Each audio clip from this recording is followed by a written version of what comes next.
Rachel Reeves' spring statement has been torn apart by a leading charity boss.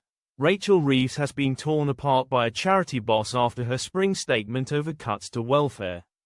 The director of disability campaign group Scope, James Taylor, says families will ultimately lose more than they gain after the Chancellor announced that she would slash benefits.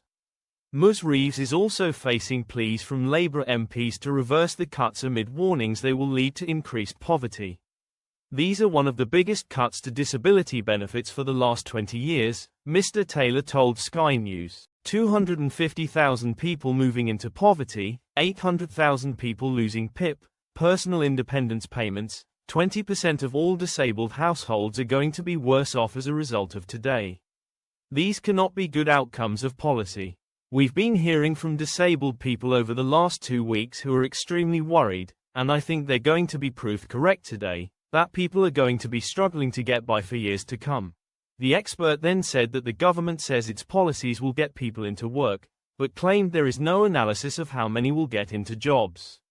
Ms. Reeves confirmed during her spring statement a further squeeze on the welfare budget, building on cuts to the disability and incapacity bills set out by the Work and Pension Secretary, Liz Kendall, earlier this month.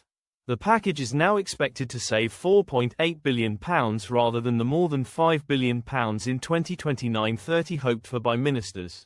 This seems purely about saving money, Mr. Taylor. I don't think 3.2 million people losing on average £2,000 a year on average is the right thing to do.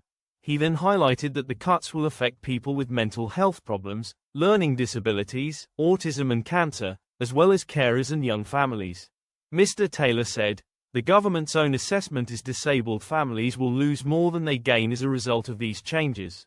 We're not spending more on welfare now than 10 years ago as the percentage in GDP